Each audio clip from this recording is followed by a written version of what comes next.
Well, good evening, everybody, and welcome to the first of our Nuclear Masterclass webinars. It's great to see so many of you joining us live today. My name is Dr. James Lees, and I am an Associate Lecturer at the University of York. Tonight's event, we're going to be exploring how atomic nuclei are made, discovering the various properties of the building blocks of our universe, and investigating how the many and varied isotopes are critical to our daily lives. To tell us all of this is the wonderful Christian. He is a lecturer here at the University of York and academic lead on the Binding Block project. He's originally from Denmark, which is why he's set this whole thing up around Lego. He is an experimental nuclear physicist, and his research focuses on understanding nuclear reactions in exploding stars, as well as, because he can do a bit of everything, developing new cancer therapies based on these radioactive nuclear isotopes. So with that, I'm going to hand over to the wonderful Christian. Thank you so much, James. That's wonderful. Thanks for the introduction and welcome. It's great to be here. It's great to be with all of you who are joining us today. It's a pleasure for me to be able to share a little bit about what we're doing in nuclear physics here. I'm speaking from York, and I'm speaking about some of the work that I have done, but a lot of the work that has gone before me. So the title of the talk is From Atoms to Alchemy, and I'll give you a flavor of what atoms are if you didn't know in advance, and I will explore how that relates to making new elements, making new things, making new isotopes. You'll get an introduction to that as well. So we'll be talking about stars, we'll be talking about medical isotopes, we'll be talking about new isotopes as well, and a lot of different nuclear physics techniques that we're involved in from the perspective of actually studying these systems. So let's get started. The first place to start, I think, when you talk about elements and isotopes, is at the periodic table. So I'm sure some of you will have seen the periodic table before, seen how the different elements that we're made of can be grouped chemically, how they are, some of them are similar to each other, some of them are not. One of the things you may not have noticed in the periodic table is that in the masses of these chemical elements, some of them are effectively integer masses. Fluorine is one good example of that. It is 18.998 unit masses, and the magnesium, for example, is not. It's got a massive 24.3.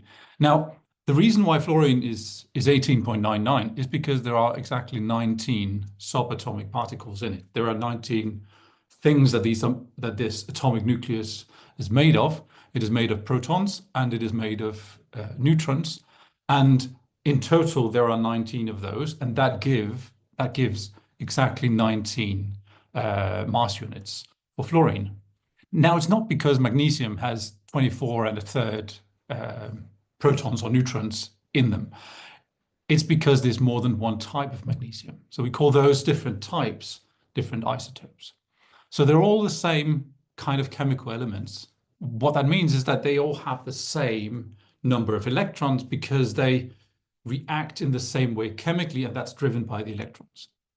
So it's not about the electrons, it's not about the protons, because they have to be matched to the number of electrons. It's about the neutrons. So some of these magnesium atoms that we've got, even those we've got in us, are not of the same number of neutrons. So some of them have one more that becomes magnesium 25.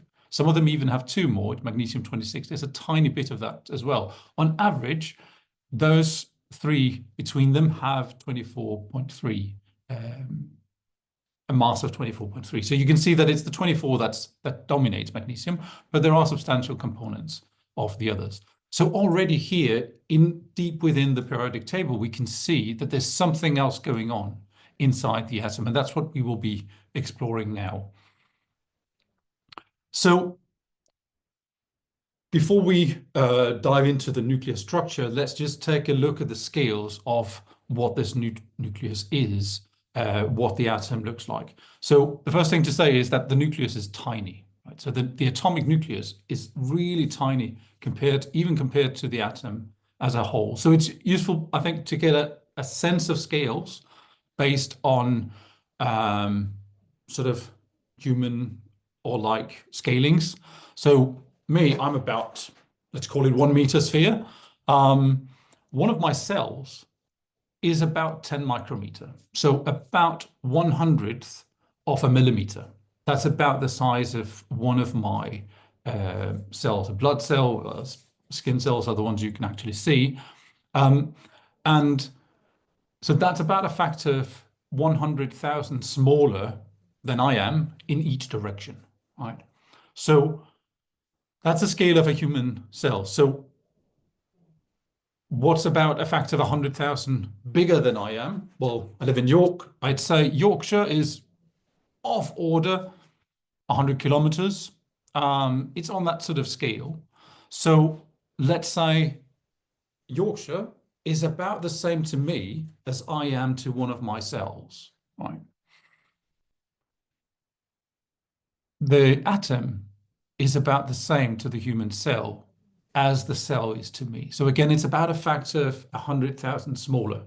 So if you imagine an atom in a cell, that's about, imagine the cell, the size of Yorkshire, that's me inside Yorkshire, okay?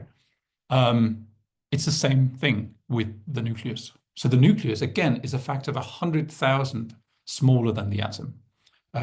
So again, has that sort of super large scaling. It's almost unimaginable. I think the only way that I can think about it is me in Yorkshire on that sort of scale. Right. So that gives perhaps a flavor of just how much of a difference there is between the atomic nucleus and the rest of the atom. So the rest of the atom is the cloud of electrons. Sometimes they're shown as electrons circling around the atom. It's not quite as simple as that because it's a quantum system, but it is in any case a sort of cloud of electrons that surrounds the nucleus, and that is what defines the size of the atom. Okay, so now that we know that there are more than one type of, say, magnesium, what can we do with those, right? Or how do they differ from each other, right? So what we plot in nuclear physics, what we often do is that we plot all of those different isotopes, as we call them, in a chart of nuclides. This chart has been set up as in color coding. I'll come back to the colors in just a moment. Other than saying that all of the black ones are the stable isotopes that we are made of. The way that it's plotted here is that proton number, so the number of protons inside the nucleus, and therefore the number of electrons, and therefore the chemical element. So the chemical elements are listed going up in the nuclear chart like this. Horizontally, well, for me, it's to the right. Horizontally, we're counting neutrons, right? So unsurprisingly, nuclei that have many protons also tend to have many neutrons. Unless they are largely matched, they don't actually stick together well enough. We need enough neutrons as well as the protons in order to stick the nucleus together. So that's one thing to note. And what you can see there is a tiny fraction of the nuclei of the isotopes we know. A tiny fraction of those are actually the stable ones that you and I are made of. Those are all of the black ones in the chart here. All of the colored ones are the ones that are radioactive. They decay in one way or another. The decay is different. It depends on whether it's got too many protons or too many neutrons, too many particles in general. What is always true is that these decays tend to go towards something that is more and more stable. Right? Nature wants things to be stable. It goes towards a sort of stable configuration, and in the process emits energy the energy is emitted as radiation. So if you've heard of nuclear radiation, that is where the energy is coming from. The energy is coming from the energy that gets out of the nucleus when it is transformed. And a big part of what we're talking about today is about these transformations of nuclei from one type of atom or from one type of nucleus to another. Okay. So there are two fundamental types of decays here that happen a lot. All of the red ones and all of the green ones, they decay in what's called a beta decay. And the beta decay simply transforms a proton into a neutron or transforms a neutron into a proton. And it always goes towards stability. So if you go one left for a neutron-rich isotope and one up, that corresponds to removing one neutron, adding one proton. But in reality, it's not removing and adding. It's changing one neutron into a proton. Right? Neutrons can decay to protons. Protons can't decay to neutrons. But in the nucleus, they can, as long as there is energy available for it. And we'll talk more about those energies now. So one of the first nuclear reactions, if not the first, probably the first nuclear reaction that demonstrated how you can change one type of nucleus, even one type of atom, into another, was done by Rutherford and collaborators in the early 1900s. So some of you may have heard of Rutherford scattering, which predates this. This is where the nucleus was discovered, and it was discovered by sending alpha particles, a subatomic particle. It's actually a helium nucleus. So it's the nucleus of the helium atom, and that particle comes in to the nucleus, to the atom, and it interacts with the atomic nucleus of the atom, and it bounces off to the side. It's sort of pushed off to the side because those two repel each other. So it kind of pushes off to the side. So that's what happened in Rutherford scattering. But if you then, instead of sending this was done by sending alpha particles onto gold, and the repulsion between those two is huge, and the alpha particle bounced off. If you instead send the alpha particles onto something really light, such as nitrogen, what they found was that sometimes, just once in a while, the alpha particle, the helium nucleus, interacted with the nitrogen. And it didn't just bounce off and leave the nitrogen with more energy or flying off somewhere. It actually changed the nitrogen into something else. It changed the nitrogen into oxygen. And in the process, the alpha particle became a proton. Effectively, the alpha particle is a little bit like this. I'll show you. So the alpha particle is a little bit like this. It's got 4 subatomic particles. It's got 2 protons. For some weird reason, we always draw the protons as red and the neutrons as blue. I have no idea why. It doesn't really make sense. They're not colored. But if this is the alpha particle, then 3 of those would be absorbed by the nitrogen, and the last one would fly off, right? And that is what they saw. So they saw that out of this reaction, some reaction was happening, and out of that came another particle plus a proton, right? In the first instance, they could only see the proton, and they saw that in this wonderful little experiment, which is a source of alpha particles coming into a gas. And if the reaction happened, the protons would be generated. And protons, it turns out, protons can reach a little bit further than alpha particles when they travel in air, when they travel through a thin screen, and so on. So what happened is that they could see that the stuff that was coming out was not alpha particles, it was protons. And if that happened, something else must have happened in between. And indeed, they could see later on, when they could take pictures of the process actually happening, they could see that indeed they had 1 particle coming in and 2 particles coming out of that. the way they studied that was actually using a cloud chamber, and I've got a picture over here on the right of a cloud chamber where they can see the different tracks of different particles, and the particles look differently depending on their particle type in this cloud chamber. They couldn't see these specific tracks until they had refined their cloud chambers to have automated pictures taken. They needed 400,000 tracks in order to have measurement of 8 reactions of this type. So you can probably see already now, or get a glimpse of the fact that in nuclear physics, when we study reactions, many of these are quite rare.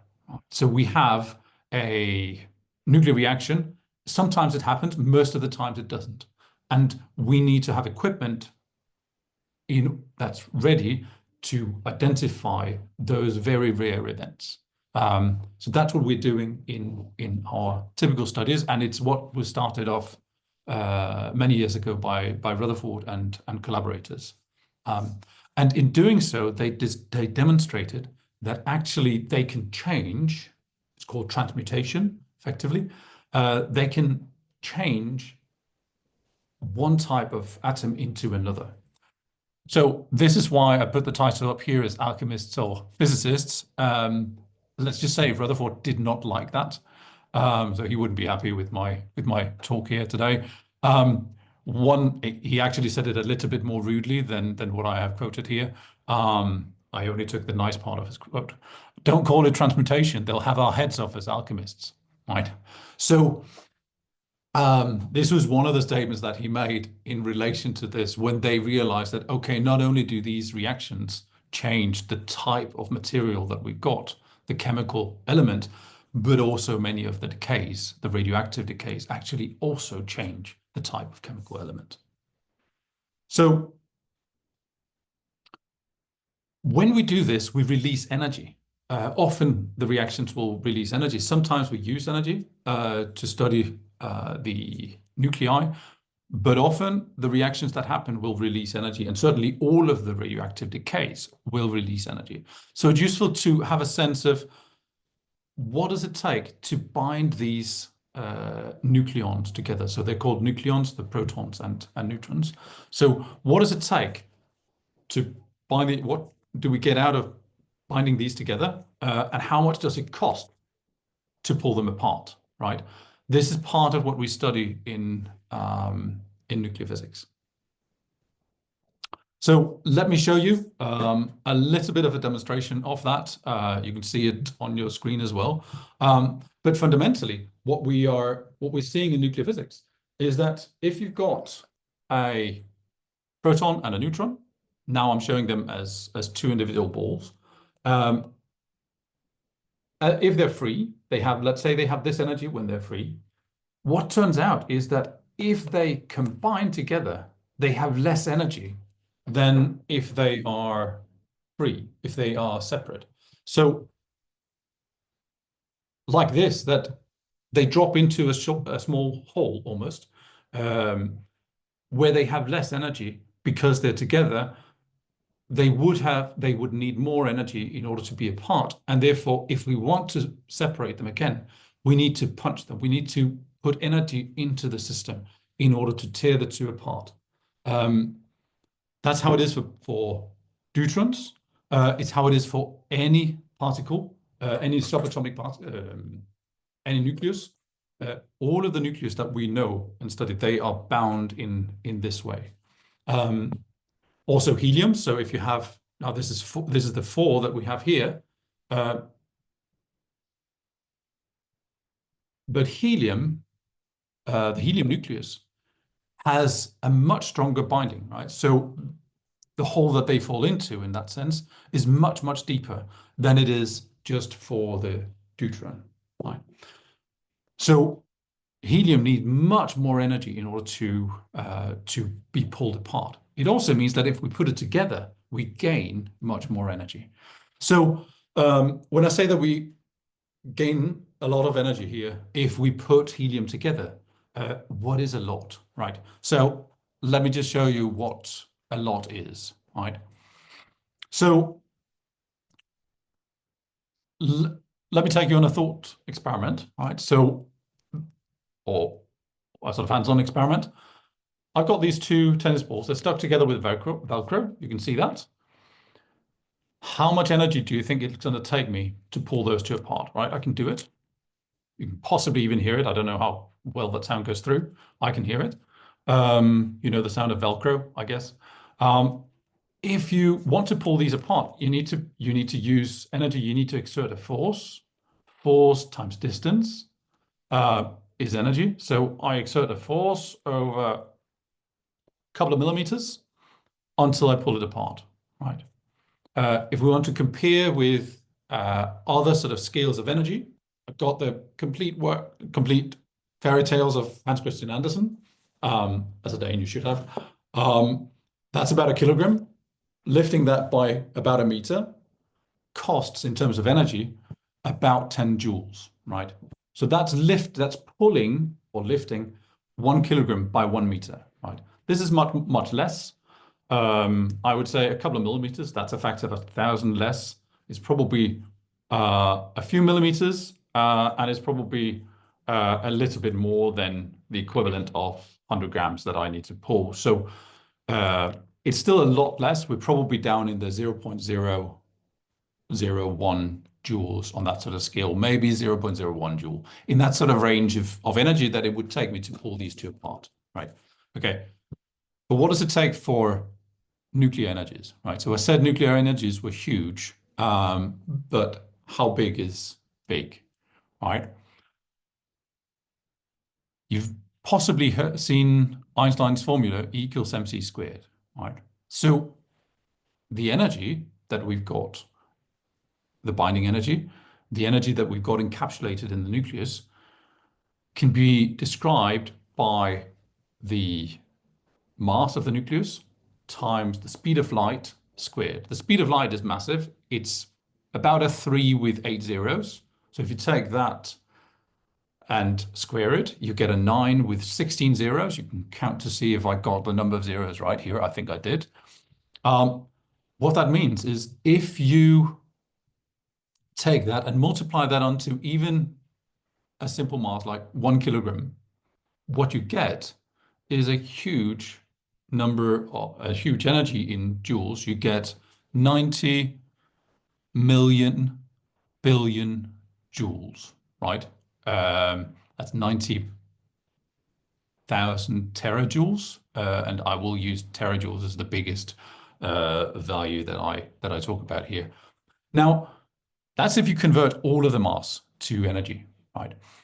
We don't normally convert all of the mass to energy.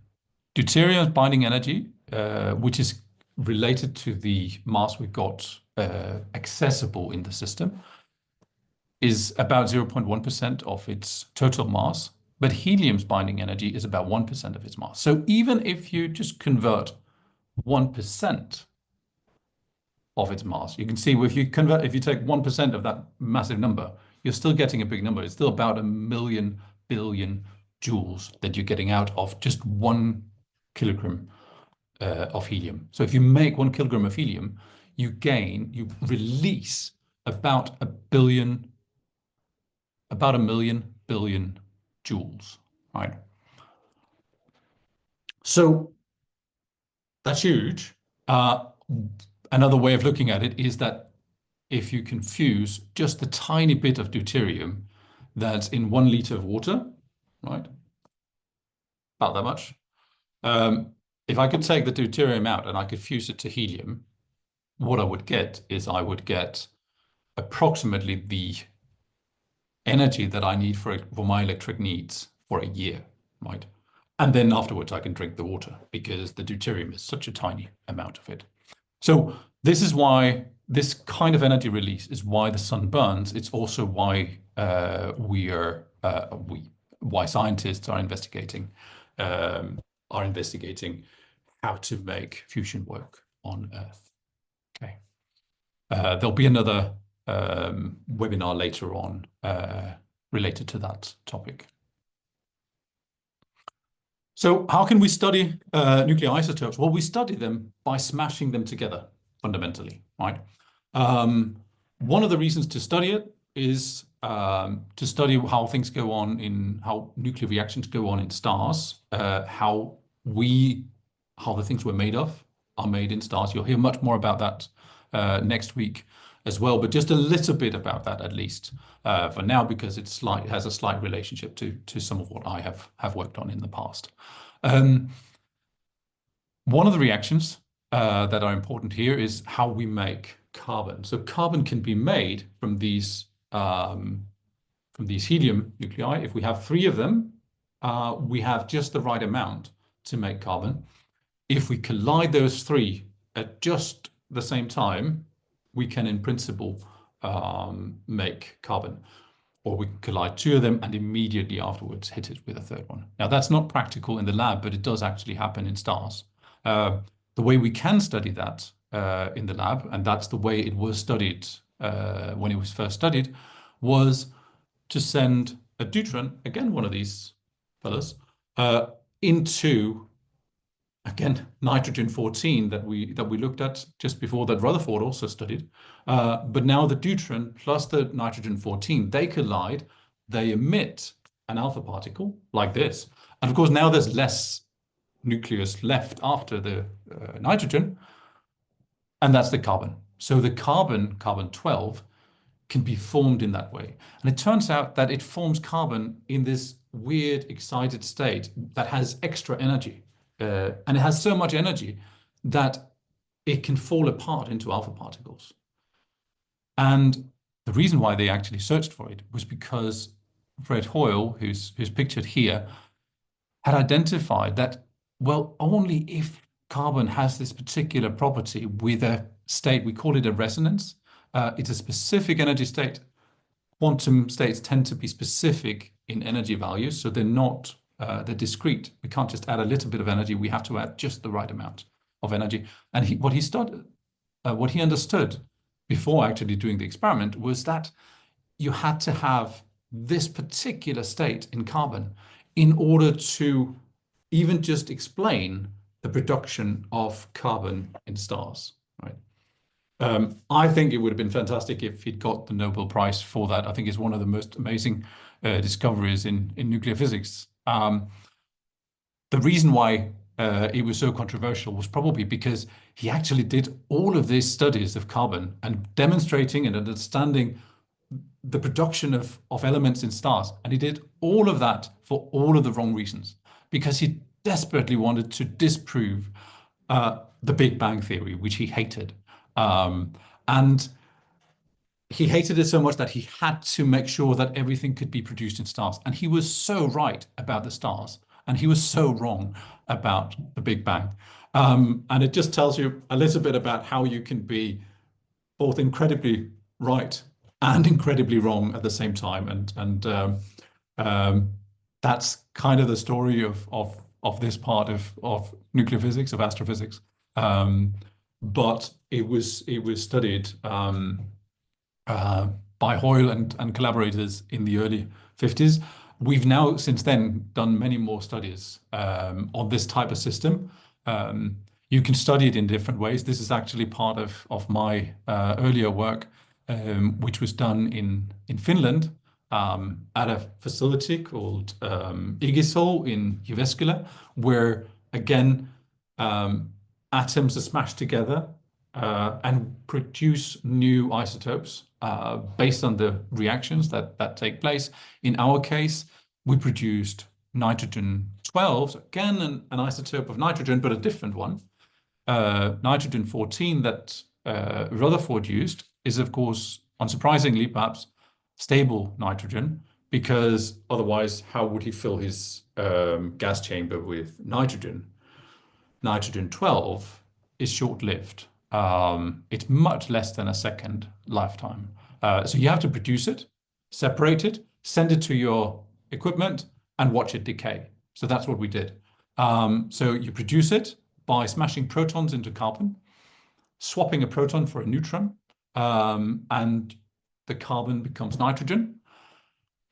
The way you smash the proton into the carbon is that you have a big accelerator. In this case, it's called a cyclotron. A cyclotron is where the protons are accelerated. In this case, it's a disk that's vertical, and it sort of circles around, and as it goes out, further out, it's accelerated more and more until you extract it and shoot it into your target. And in this case, the target was carbon, and we could study then how carbon, from carbon we made nitrogen. We took the nitrogen into our setup, and we left the nitrogen to decay. It decayed radioactively back to carbon. So when nitrogen decayed to carbon, what we saw was that it produced a whole host of different of these states in quantum states in carbon, and we could watch them decay. And this is one of the plots from that study. I'm not going to bother you with all of the details of it, but just to say that we can see something about the energy of the states. That's the vertical axis in here. And we can see something about the structure of how it breaks up into alpha particles. That can most easily be seen by the three blobs that are midway up the plot here. But that kind of structure of how it breaks up also tells you something about how carbon can be made when those alpha particles come together. So if you understand one process, you also understand something about the other. And that's a very powerful technique that's used across many areas of nuclear physics. Another thing that's another way that we can use nuclear reactions is that we can make new elements that haven't been studied before, right? So what I said about carbon and nitrogen, those were elements that were well known. We knew carbon, they knew nitrogen, they knew oxygen. All of that was well known. Okay, oxygen 17 was a new isotope, but it was nonetheless a well-known element. The chemistry of it was well known, etc. Right, but you can make new elements as well in nuclear processes. I already said that if you had a nuclear decay, very often that nuclear decay will change the nucleus from one element to another. So if you go about it the right way, you can actually make the element change into an element that you haven't already studied. So one of the ways this was done in nuclear reactors was to have uranium absorb neutrons. There are now too many neutrons in the nucleus. It decays by converting one of the neutrons into a proton. So it now has an extra proton. Right? If it has an extra proton, it's a new chemical element. Right? So this is the way neptunium, it's the next one up from uranium, plutonium, americium, and it went on a little bit further than that as well, right up to an isotope called fermium. An element called fermium. You can do that in nuclear reactors. You can do that anywhere that have a lot of neutrons. So one of the systems in the universe that have a lot of neutrons is neutron stars, and they can actually be made in those as well. I won't go into detail about the astrophysical side of all of this, but tune in again next week for more about the astrophysics. But at some point it stops. At some point, when you add more and more protons and neutrons to it, they start decaying in other ways than just transforming a neutron into a proton. So you don't get any further. And in order to move on from there, that has happened. They have found ways of actually producing what they call super heavy elements, which are the next ones up, way beyond uranium in the periodic table. So if you look at the periodic table, at least if you look at a modern periodic table, you will see that actually there are quite a few elements beyond uranium. And many of those have been produced in nuclear reactions generated in accelerators. So you take one nucleus and you smash another one into it, you watch them, you let them fuse, and then you study how they decay. Right?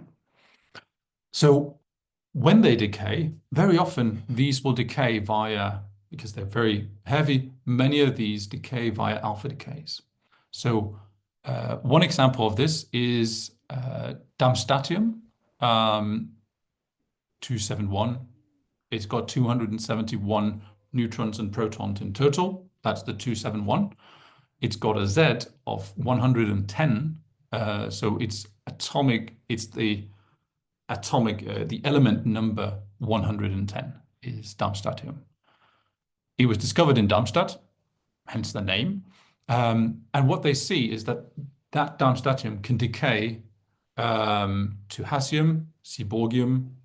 I think that is Rutherfordium. I think that's named after Rutherford, the next one, and then goes down to nobelium. So the way that can be identified is you can then identify the specific element based and the specific isotope based on this decay chain. So if you already know part of the decay chain, you can see, oh, we already know hassium and seaborgium and how they decay.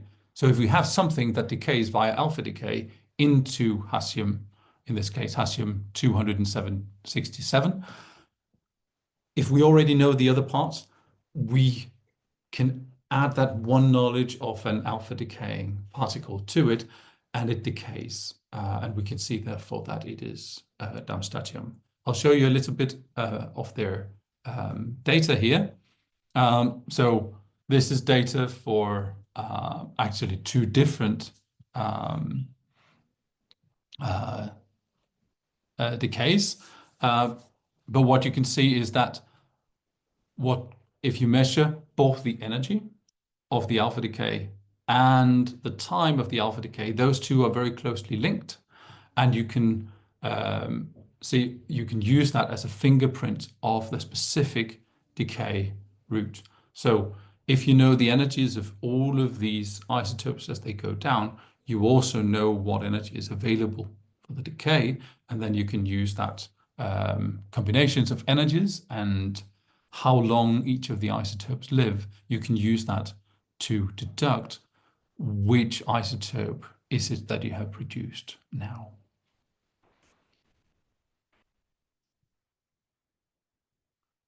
One of the exciting things about this in recent years is that with the most recent surge of new elements discovered, actually the periodic table now feels complete, right? The lower row in the periodic table is now complete, and we have an element called organeson. There are other elements close by that were discovered also recently, Darmstadtium, nihonium, organeson, and others have been discovered recently. But organeson is interesting because this may be a noble gas. At least when you count up, you would place it in the column of noble gases alongside helium and other noble gases, neon, argon, etc. So we don't actually know yet how it behaves chemically, but there are, but they have been discovered now, and further studies are going on about some of these, the chemistry of some of these super heavy elements. But that is far beyond my expertise, to be honest. So that is one way you can produce these super heavy elements. But can we produce other of these heavy elements, and can we use them for something useful? So one of the things we can use this for is for medicine. I already indicated earlier that these nuclear energies are huge, right? So if the nuclear energy is so big, if you release such an amount of energy in the nuclear decays, no wonder that you can use it for good as well, right? If you can make sure that this particular energy and the destruction that comes with it, if you can make sure that it is deposited in the right place, you've got something that could potentially kill the right part of the body, which is particularly useful in cancer therapy, right? So in cancer therapy, what we're after is we're after killing the cancer cells, but letting the rest of us, the rest of me, live, right? So what if this nuclear energy was deposited from these decays, was deposited inside the cancer cell? What if we could create isotopes that emit a radiation that is so short-lived that is deposited within the cell or in neighboring cells really close to the cell that it's emitted from, right? The best possible option for that type of decay, in my view, is alpha decay that I mentioned earlier. I mentioned also for the super heavy elements. So these alpha particles, they're emitted, they have a lot of energy, but they stop quite quickly, right? So they have their range is only a few cell sizes, right? They don't go from one side of my finger to the other. They don't even penetrate through the dead part of my skin. But if they're inside a tumor, they would deposit all of their energy, therefore, inside the tumor, right? So can we target cancers by having something that we can target the cancer with, have that carry the alpha decaying isotope into the cell and let it decay in there? Then we've got a therapy which is particularly targeted to that cancer. And it's called targeted alpha therapy, and I'm sure you will hear much more of that in the coming weeks as well, with future speakers a future speaker in nuclear medicine as well. So there'll be more about how you do that in practice. But from my perspective, the key is these nuclear energies are huge, right? So if we can get them into the right place, we can use that energy for good, then we've got something. So that was kind of where I wanted to leave us by emphasizing that elements and isotopes, they're useful, they're interesting in many different aspects, both in terms of their energy, in terms of what happens in stars, in terms of how we can use that in medicine. And if we understand the radioactive decays, if we understand the isotopes and their energy, we can understand a lot about stars. We can understand about the galaxy, the universe we live in, about diagnostics. I didn't even talk about that, but cancer treatment, and how we can get energy out of some of these isotopes, some of these atoms. There's much more to come on that. But I thank you for listening. I hope it's been inspiring. And do tune in keep tuned in for the rest of the discussion between me and James.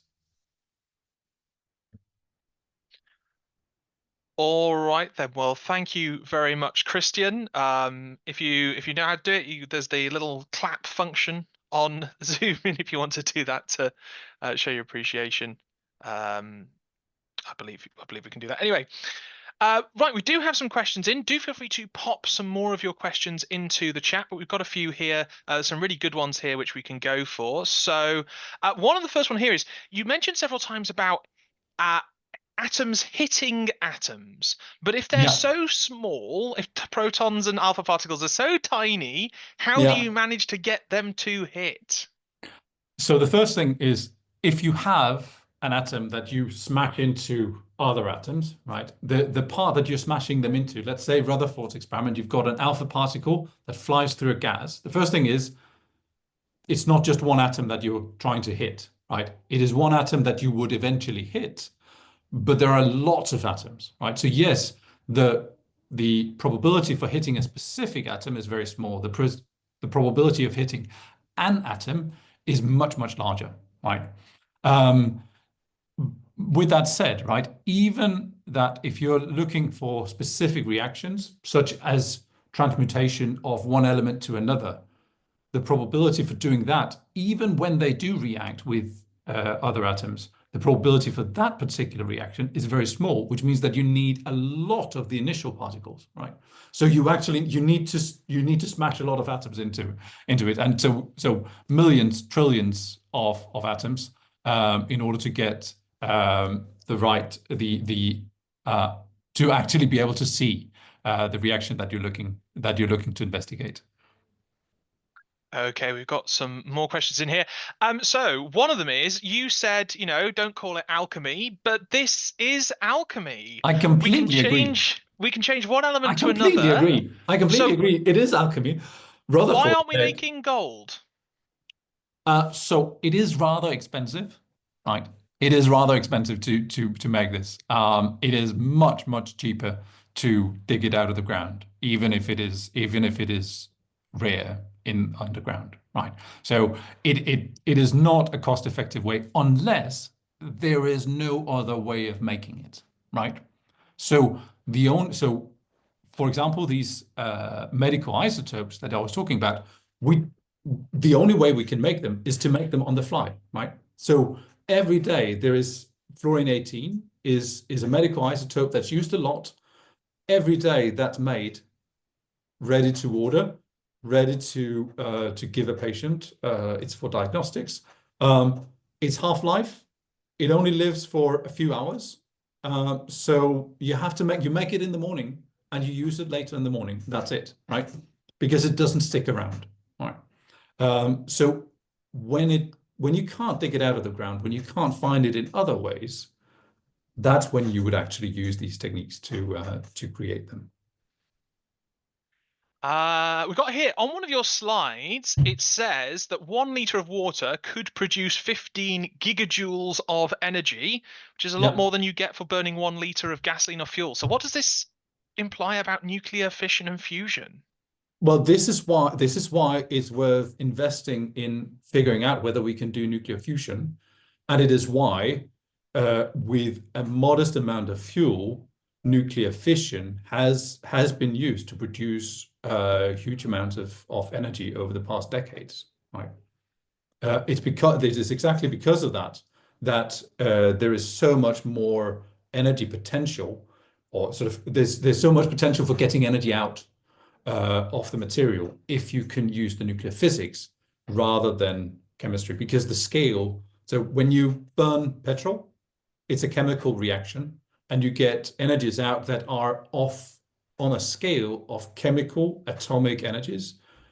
The nuclear energies are factor of, as a starting point, 1 million higher than the typical energies involved in atomic physics in chemistry, if not more.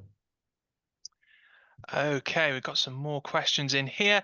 There's quite a few about medical uses, and maybe we want to keep those for the one of those that's going to be slightly later on. But here's one about, we're talking about isotopes decaying towards the stable isotopes, probably talking Yeah, about that center down the middle. But yeah. are there any outliers to that? Any slightly strange cases? I'd say so. Actually, one of the ones I showed on a slide, but I didn't sort of say a lot about, is beryllium-8. Right, so beryllium-8 is dead center on that line. Right, beryllium-8 is 4 protons, 4 neutrons. It's just below carbon. It really should be stable, right? But it's not. The reason why that's not stable is because it is pretty well bound from a perspective of the protons and neutrons. It is not terribly different from the other isotopes around it, but there's one isotope that's completely different from all of its neighbors, and that's helium, right? So beryllium-8 is fundamentally 2 helium particles like this, 2 of them stuck together, right? But because the helium particles are so favorable in terms of energy, it actually becomes more favorable to just be 2 helium particles separately than to be beryllium-8 as a combined unit, right? And because of that, beryllium-8 is the lowest atomic alpha emitter. You will not find it in questions about alpha decay because its lifetime is about 1 femtosecond, which is a millionth of a billionth of a second, right? So so it doesn't stick around, right? Um, but that I think is the weirdest outlier of them all from that perspective. All right. A little bit back to, so you obviously you've done all sorts of things to do with nuclear physics. You're talking, Mhm. stellar physics, you're talking medical physics, you're talking sort of some of the fundamental stuff. But where did you kind of get your start? What was your PhD? What was that So, work? so actually, the work about how you break up carbon that I showed you, that was actually my PhD work. Um, so the work that I did in Jyväskylä in Finland was actually for my PhD. I have worked in that area also since then, but the data I showed you was actually from my PhD in Jyväskylä, and I spent um, a significant time during a very cold part of the year in Jyväskylä during that year. Um, it is really cold in Jyväskylä in the winter, but it's also a wonderful place to be. And I mean, when they run a tractor onto the lake and clear an ice rink of 3 kilometers, I think that makes it up for quite a lot of the cold.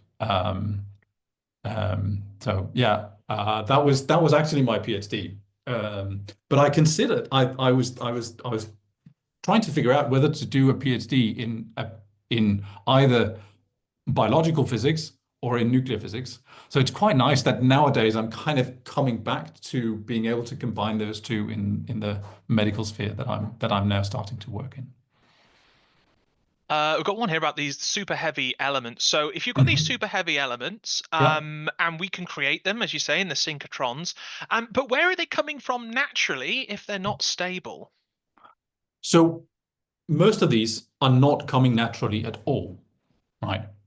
So there are isotopes around um, there are isotopes around uranium which can be produced in some of the most violent processes in stars. Our next speaker might speak more of that or may focus on other parts of nuclear astrophysics because it's huge.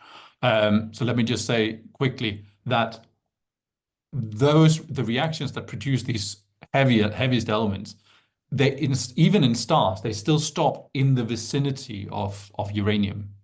It doesn't go much further up. Um, so actually, as far as we know, none of these elements can be produced in any natural phenomenon. So certainly, so nihonium, organeson, probably also not Darmstadtium. I don't think any of those could be produced in any stellar environment, even the most violent ones. Because before you get to that, they start to fission. And then you're back down. They've broken in two, and you're back down to much way below krypton, other much lighter elements. So you were talking about the periodic table, and you say we've Mhm. completed that bottom row. Does Yeah. that mean we're done with the periodic table? Have we found all the elements? No, no, we haven't. And the really annoying thing is, one of these coming years, someone is going to discover the next two, right? And we'll have to start a new row in the periodic table, right? And I will be joyful about that, but I think it will be quite annoying in the context of actually printing in periodic tables, because they won't look quite as nice, and it will feel like there's a long way to go suddenly. Um, uh, but I'm sure that there will be a discovery in the coming years. Certainly in my during my career, maybe by one of our listeners, when they start if they start those types of studies. I think that would be fantastic. But yeah, it won't make it any easier to draw periodic tables. All That's for right, sure. I think we can fit one, maybe two more in.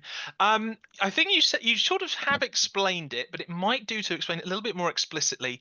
Why Mhm. is it that some isotopes undergo radioactive decay whilst the others remain stable? Yeah, so it's fundamentally it's all about the energy, right? So I said that the some of the isotopes are better bound than others. So, for example, helium-4 is really well bound. Others are not as well bound. Right. So if you have something that is really well bound next to something that is less well bound, there is energy to gain by going from here to here, right? This is also why everything goes towards stability, because the stable isotopes are those that have least energy among its neighbors. So fundamentally, if it is energetically favorable, as I would call it, if you gain energy by moving from one isotope to another, nature will find a way of doing it, right? Even if it takes building a star, there will be a way of making that isotope, right? So, for example, uranium is better bound than the deuterons. So we can create uranium from deuterons. In effect, that is what stars are doing. But the same is true the other way around, that if you have something that has too much energy, it will find a way of getting rid of that energy. That getting rid of energy is called radiation. In the process, you change the isotope as well, but that's almost a side effect of it. The fundamental principle is if you can get rid of energy, you will. Okay, I think we can slip in one more if it's very fast. Discovering these new elements, they're not going to stick around for very long, and it takes a lot of work to get them. What's the Yeah. point? So the point of those is to try to understand the nature of how the nuclear physics works in this region of the nuclear chart, right? And the way you do that is by you understand more of the nuclear systems when you go beyond the boundaries that you have already studied, right? So even if you're never going to use damstatium, nihonium, or ganesson for nuclear medicine, you still know more about the types of isotopes in this region. You know more about the states. You will understand more about the physics of it, and you will be able to find ways of using that.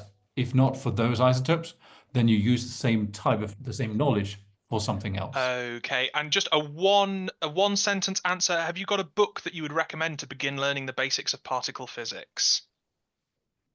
No, I haven't, to be No, honest. that's fine. Um, but I would recommend Gamov's Mr. Tompkins book about quantum physics. All right That's then. a very, very nice place to start explorations of quantum physics. Well, that's absolutely fantastic. I'm sure I carry all of our wishes when I say a massive, massive thank you to Christian. Thank I can you. see there are still loads of questions in the chat. We've just not got time for them today. So all of those who've still got them, you can post any unanswered questions onto the online question forum, and hopefully we'll try and get round to answering them there. So thank you once again for joining us, and I hope you all have a wonderful evening. Thank you.